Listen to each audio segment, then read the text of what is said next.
Absolutely brilliant. Thank you so much, Marcia. What incredibly inspiring, inspirational talks we just had from Professor Yunus and Secretary Ban Ki-moon.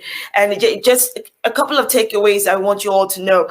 I found it really profound when Professor Yunus talked about his inspiration coming from the work that he does and the joy from doing that work. So please, let's take that with us and not necessarily look for inspiration externally, because it exists within us. And did you just love it when Professor Yunus said that making money can make you happy, but making other people happy is super happiness. Love that. And without a doubt, Secretary Ban Ki-moon is the perfect example that in spite of the incredible work he did while at the UN, look at what he's done outside since he's left the UN. I mean, it's just incredible. The good work does not stop. So, I mean, let's draw inspiration from that. All right, everyone, the good vibe and information and inspiration doesn't stop. We're going to have simultaneous panels happening right now. And on this stage, which is the Ban Ki-moon stage, we're going to have a panel. I'm looking at mobilizing future leaders on the SDGs and how that's taking place. And on the 2030 stage, there will be the panel Business for the Rule of Law is happening. To navigate to the 2030 stage, you need to click stages, and that's on your left, and select 2030 stage. All right, let's go on to our panel discussion here at the Ban Ki-moon stage. And I would like to introduce Monica Furler, who is the CEO of the Ban Ki-moon Center for Global Citizens. And she's a passionate change maker, advocate, founder, and speaker.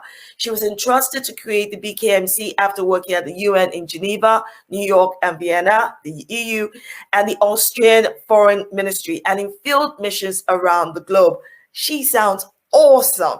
She is passionate about the implementation of the SDGs and the Paris Climate Agreement.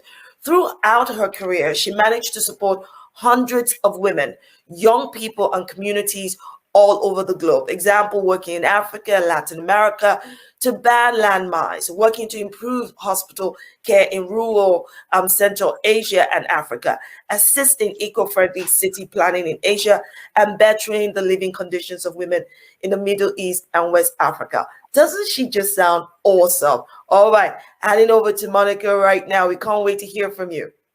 Shola, thank you so much. This has been an incredible introduction. And I mean, like you, I'm entirely inspired by what Professor Yunus told us and what Ban Ki-moon shared with us. And this day, this RELX SDG Inspiration Day, is really very much about that. Getting ideas, getting new thoughts, and being inspired by the people that are talking today. So it's my privilege and pleasure to be joined by three incredible individuals.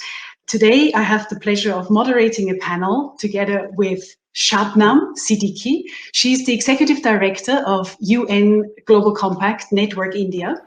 Secondly, I'm welcoming, hi Shabnam, so nice to have you. Secondly, I'm welcoming Akusua Pepra. She's a consultant currently at Deloitte, Canada, but is also one of the Ban Ki-moon Center scholars. And we are very proud to have you with us today, Akusua. And last but by far not least, Kenneth Kwok. He's an Asia-based Youth Council member of the World Humanitarian Forum and an SDG ambition leader at the UN Global Compact. So we have all the regions of the world almost represented on this panel, and I'm curious to get right into the subject matter. Briefly introduce yourself, but I already have the first question for you. So maybe you introduce and then you already answer the first question, which is, why is inclusive leadership for the SDGs so important? Please, Shabnam, you start. Hi, thank you so much, Monica, for that introduction, and thank you to SDG Foundation for this Inspiration Day. We have been partnering in this day for a couple of years now, and I think this is the first time we are doing it virtually, or perhaps maybe last year also. So it's a different kind of an experience, literally. My name is Shabnam Siddiqui. As Monica mentioned, I represent the Global Compact Network India. Just before us, the former Secretary General talked about the Global Compact and its role in SDGs and development of the globe in general. I've been working with the Global Compact for the last 10 years, responsible both for the principles and then since 2015 for the implementation of the SDGs. This particular year, 2020 to 2030 was supposed to be the decade of action, but the action, I think, was somewhere happening somewhere else. A virus was much more active than us humans, but I think it's time to get back. And how do we get back? How do we take forward the agenda and ensure that whatever losses have happened in the last like 18 months or so, we can regain that and still achieve the goals by the end of the decade. And with that, I think comes automatically to the question that you asked about inclusive growth, Monica, because the entire concept of SDGs has been about inclusion. Before the Sustainable Development Goals, we had a set of Millennium Development Goals, more or less with the same kind of an ambition to reduce poverty, to close the gender gap, to increase literacy. But at that point of time, it was more a responsibility of the government to take things forward. But we realized that 15 years down the line, a lot of the targets remained unachieved. And that is when, in 2015, when the SDGs came on board, one of the strongest SDGs that we consider in India and within the Global Compact is SDG 17, that is Partnership for the Goals. And when you look at partnership, you talk about diversity, you talk about inclusion, you talk about taking a pause and ensuring when you're making policies, when you're developing strategies and action plans, who is not in the table, who's not in the room, how can we include them? Because, and that is especially the case with a lot of the voiceless and people who are not seen automatically, and you have to think beyond. So that is the kind of inclusiveness is important, because a leadership that is not inclusive will not go far. So I think inclusiveness is at the bottom, or it's the base that strengthens the entire journey and whatever we build on it. So that is what I would like to start with, Monica. Thanks. Shabnam, this is excellent, and I hope we hear more about how you do that. But over to Akosua, Petra, and give us your insights into inclusive leadership. I mean, you are such an inclusive leader. How? Why? And tell us about your inspiration and who you are.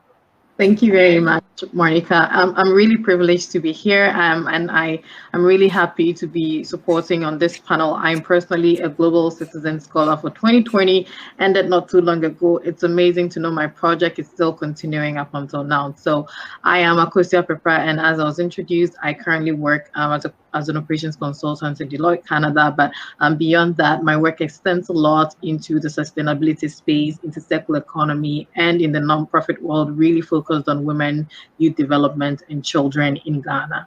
And it's really such a privilege to be here. And I really love our panel. I really love everything that everybody is bringing on. And I think it's it really reflects exactly the question that you're asking, Monica, around inclusive leadership. I think we have come to realize that a lot of experiences had been left off the table. A lot of people, a lot of voices were not being brought into the conversations. And we have, over the years, had to come and correct ourselves as a race, as a human population, to say that voices need to be brought in, shared experiences need to be brought in, and that is the only way forward in achieving the global good. And I think that is where we are here at this point in time. And the SDGs really, as Shabnam said, incorporates that in terms of the partnerships. We have seen partnerships across continents. We've seen across different age groups and genders. We're looking at bringing indigenous people, women, and a lot of these have including the global south, which we know for a very long time was not a very active participant in a lot of the negotiations, in a lot of the implementation arrangements that were done, in a lot of the funding flows that was happening within the development space. So I'm really happy that you asked this question to set it off and saying that we bring a lot onto the table. Would I be here? Would be a great question that I would ask. And so I think that is the way forward. We are seeing a lot of benefits from that, and we're hoping that it will not just be an agenda to 2030. We are hoping that is where 2030 is just the launching pad to move to the sky. So that's what I have to say about that. I like your idea of the launching pad. And looking at what Professor Yunus told us, we need 3 zeros. and that will probably not be achieved by 2030. I think lots is still up there for us. And indeed, both of you emphasized we need everyone around the table. We need to include everyone.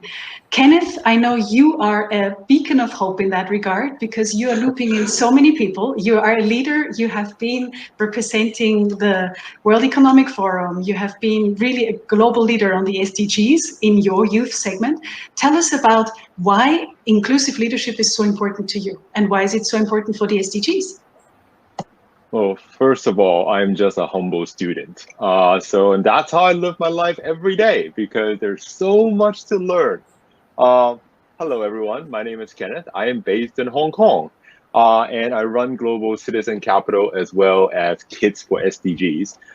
First of all, thank you so much for having me as part of the SDG Inspiration Day. And I'm here not to inspire. I'm here to be inspired. And in the first hour, my brain is already, abuzz. So that has been a fantastic feeling. Yes, I am a very proud youth council member. Please don't judge my looks. I'm trying to be as young at heart as much as I can of the World Humanitarian Forum, which is frankly the world's most passionate organizational community of young change makers advancing human rights, advancing tech for good, advancing healthcare for all, and all these initiatives. And I cannot call myself a prouder member of that organization. At the World Economic Forum, I'm very humbled to be recognized as an uplink innovator for crowdsourcing innovation to advance the SDGs. I'm also a global innovator for trying to, apply some fourth industrial revolution technology to achieving digital inclusion.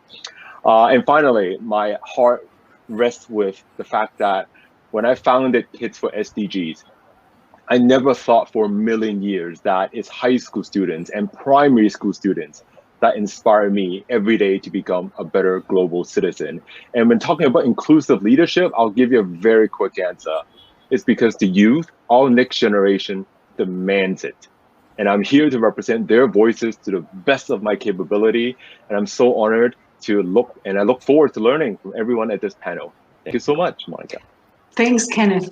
You have all given incredible insights into who you are and what you do. But of course, I want to get down to the stories that we will take away with us. And so let me ask you, gender equality, Shabnam, has played an important role. You were talking about inclusivity before and diversity. So why is gender equality to improve businesses so important to you? And maybe can you illustrate it with a story? Sure, Monica. I think across the globe, in general, women earn less, they save less, they hold less secure jobs, and are more likely to be employed in the informal sector. And because they have less access to any kind of social protection, and in many cases also are running single parent households, their capacity to absorb any kind of transition or shock, as we have seen recently, is tremendous. With those kind of divides that have always been there, so the kind of pre-existing inequalities that was there before the pandemic got further exposed, and vulnerabilities came to the fore. So that has been both for the formal and informal sector. In the formal sector, when jobs were lost, women were the ones who had to step back, and because they had needed to take care of their households, especially in our kinds of regions where taking care of children, taking care of the elderly in the families, all became a part of the women's expanded unpaid work kind of a thing. And with that, the kind of challenges and now with a lot of digitalization happening, the fourth industrial revolution that Kenneth was talking about, the kind of mismatch in skills that are required going forward is something that women are suffering to the core, especially when they're trying to get re-employed. So in that sense, the challenges that of gender that women are facing is much more. But I also want to highlight that especially when we talk about gender, we somehow talk about only the man-woman binary. So we're not talking about the gender in its complete domain, and we many a times get away with it. So that's what we try to do, and it connects with your earlier question of inclusivity. So Global Compact Network India, for example, does the Gender Equality Summit every year. This year we did our 4th summit. And again, like the idea was that as Global Compact is against all male panels that we call manels, so we have taken a stand against not being a part of any manel. We also said that we also would not like to be part of an all women panel, because as soon as you talk about a certain skill set, then you have all women talking about women's right and other aspects. So we have gone against that. But this year we pushed a barrier further, and we said, what about the third gender? What about other genders? What about gender identifications? And we have a core committee as such of the summit, and we told them that we needed people from different genders represented on the panel, and we gave them a special voice. And the special voice was so the first, for example, the first recommendations came of all the advocacy, all the advocates who were working for the rights of the third gender. And I said, they are doing commendable work. We respect their work, but I don't want to hear the advocates. I want to hear directly from the third gender. And with that, we started this new thing about, and when we started looking, we did find exceptional people. Their struggles are so much more different. Speak about the man-woman challenges, but many people in the other gender are still maybe 20, 30 years back where the women's rights and women's movement was. So just making a conscious decision to see who's not in the room and trying to be as inclusive as possible is something that we have been trying to do for gender. And then I think also what happens with gender and the entire discussion is missing out on the youth.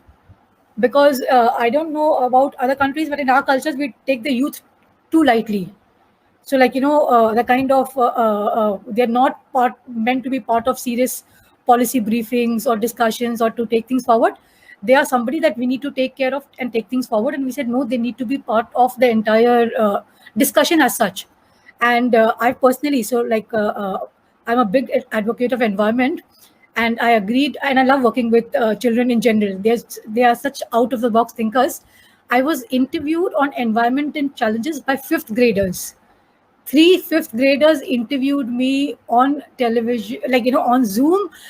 And the kind of questions they asked me, I was completely bowled over. They asked me about plastic, they asked me about recycling, they asked me about ocean waste and everything. And like in general, we would not have thought that 5th graders would actually think and so deeply or ask about these. So I think for us as adults and as us as established professionals, we need to take a step back and see like who else is there and how to get them more involved. So gender and youth and even young children, like those 5th graders and those 7th graders and 9th graders that I'm speaking to are completely, and I think Kenneth will have much more experience with that, are completely out of the box. So they challenge us in many more ways. Yeah, Shabnam, thank you so much. This is the perfect segue to actually, I see Kenneth already moving because he has so many stories to tell in this regard, and also Akosua. So Kenneth, tell us about the engagement with the small ones, with the students, but then even with youth leaders in matters of SDGs.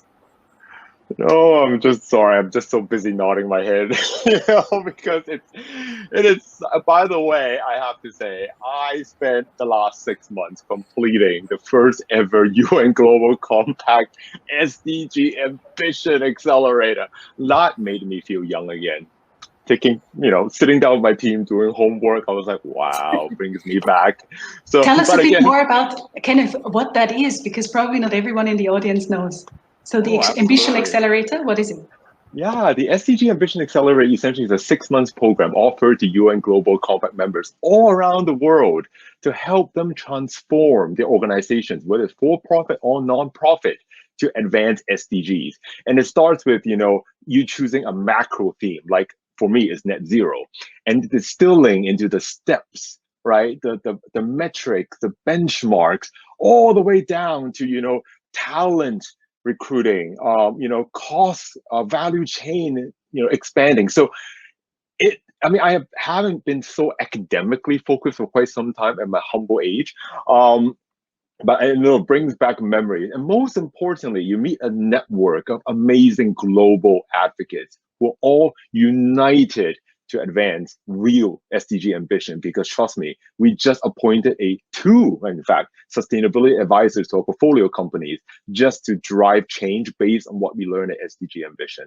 And I'm very, very honored to have participated at. So thank you. Super cool, Kenneth, because it doesn't only stay seemingly at the theoretical level, but it's then implemented. So it's the network that is created and people are actually taking the action forward, right? Yeah. It's great because it's taught in a way where both senior management, all the way, when we talk about inclusive leadership, right, all the way down to, you know, first year analysts can learn from. And that's what is so beautiful about this framework. And it brings me to the point, if I may, about youth, because we were just thinking we need a junior edition for this SDG Ambition Accelerator. So I'm going to send you an email later, Shabnam. Let's make it happen, right? But on education for me, I'll give one storytelling, I suppose, if I may. I work with this amazing school called Chinese International School in Hong Kong. And for the first time, a high school led by high school students did a full-blown school sustainability audit. It was 200-something pages. They literally analyzed everything up and down from the school, including, again, its supply chain, value chain, all that, to identify areas where a high school could become more advancing SDGs. And, you know, Mr. Alexander Zhang, who is the head of communications outreach, has this call to action. Again, a high school student. And I'll quote him: "Sustainable development is not an abstract concept, but rather an interdisciplinary bridge. Use your passions to make a difference." I mean, high school students. I'm like, when I was in high school, I was like, where's my computer game? Yay, right? But again, there's hope in us and there's optimism because of how youth is advancing SDG ambitions. And when I say SDG inspiration, I'm so happy to see other youth voices represented. But yes, I'll stop there because I want to pass the mic to an actual global citizen leader, and I can't wait to learn more from you. That's your segue, Akosua, because you are definitely one of those. Please tell us about how can we support young people? How did you support young people? You're still muted, Akosua. You have to unmute yourself, I think, still.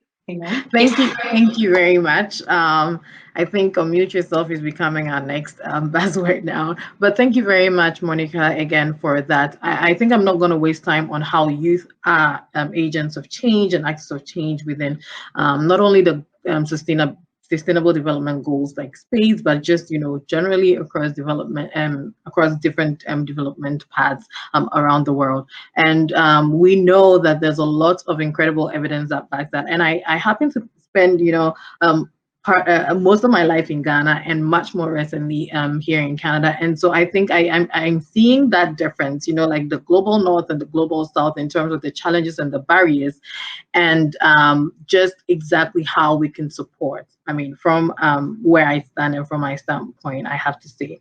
And one of the things that I'm seeing, and I think Shabnam already mentioned that most of the time we are not involving youth in the strategy and in the planning. Right, and I see that. I would give a very specific example. I got involved in the Paris Agreement negotiations, really in the work program, with going to SB 48 and all of that. And one thing that I saw is I went to the negotiations and as a civil society observer, and I realized that the delegates from some of the countries that I know from like even like a lot of the countries in Africa, like they would come with no youth representatives within the delegation.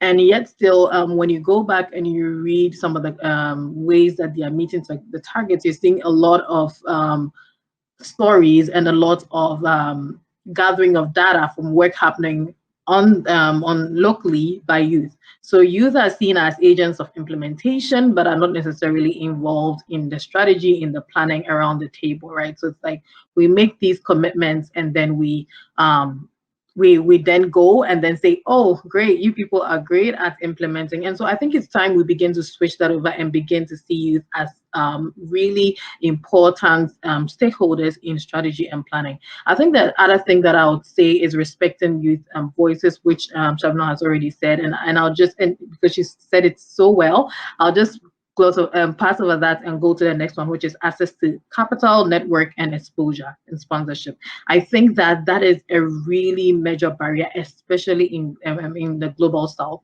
Access to capital, access to funding, financing. I see that it's something that it's across all spaces where you have to prove some level of credibility and track record to have access to some funding. And the question becomes, where do you get that if nobody is ready to give you those opportunities? So I think I'll just bring it all together in one single solution, which I think would really help, which is sponsorship, that we need to begin to sponsor youth. And sponsorship goes beyond mentorship, which is like, oh, I want to mentor you, I want to give you advice, but it's like, I want to advocate for you. I want to as a person of the older generation, I want to be able to go into rooms and advocate for you and speak for you and encourage you and actually expose you to my network. And I think that's really the most powerful thing that we can do to support youth as agents of change. Like all of us, Monica, Shabnan, all the people watching me saying, there's someone within the community, a young person who's really passionate and is doing something. I want to help her, I want to help him in this way, and I want to be able to connect him to my network. I want to be able to really advocate for this person. I want to stand someone and say, something, I will guarantee for you, and so that you can be able to do that work. So I think that really would bridge a lot of those gaps in terms of access to capital, to network, to exposure, and also bringing you to the table as part of the strategy and the planning process. I think this is brilliant. We have a collection of amazing ideas here. I want to summarize. We had the don't participate in manuals and include the third gender. This was a brilliant appeal by Shabnam, and she's putting it into practice. We had the create the youth ambition challenge. So let's not only stick to the sort of elderly space, but rather let's have a youth ambition challenge. Kenneth, thanks for that idea. And then now you, Akosua, you said that we do need something like sponsorship, and actually instead of just mentorship. So there needs to be a financial and sort of a sustainable component to that as well. And I'm wondering, does any of you want to react to someone else's suggestion at this stage? Yeah, Akosua, go for it. I think Shabnam, go for it. Akosua, please go ahead. So I wanted to really come into exactly what Shabnam said, which is as we continue to talk about manuals, we forgot and we sometimes you go ahead and you see also I don't know how to say that, but like also all women panels or all women spaces, and we're not bringing other voices in. So it's really in trying to solve one problem, we need to make sure we are not just stuck on that, and we are really looking at the whole picture and making sure we're not creating new problems, and we are not really taking that and switching it over and creating another dynamic. And so that's one of the things that I have to say completely loved about what she said. And I just wanted to add, because the sponsorship idea is extremely crucial, because the kind of hand-holding, and that is where the inclusive aspect and partnership for the goals is important. Because what the Global Compact and the Global Compact businesses really do well is thinking out of the box and getting new spirit and new ideas into sustainable development beyond what the governments can do, which was what was the challenge of the Millennium Development Goals. But going beyond that, I think what we are doing in India and doing it decently is that we have a lot of these innovations and innovators, and we have a young SDG pioneers initiative that we have also started. So the idea is to catch them young, because like if between the ages of 18 and 25, if they have understood the concept of SDGs, 2030 onwards, maybe the goal post will shift a bit, but it will only get more specific. So while MDGs were general, SDGs were more focused. Whatever goalpost comes after 2030 will be more specific. We are creating a generation that is equipped to handle the challenges and to take it well. So I think from the business angle, the entire concept of sponsorship should be seen as an investment for the future. So when we're talking about investing in SDGs, I think investing in the ideas of a generation that cannot raise its own funds at this moment is extremely crucial as we go ahead and plan the next decade or so.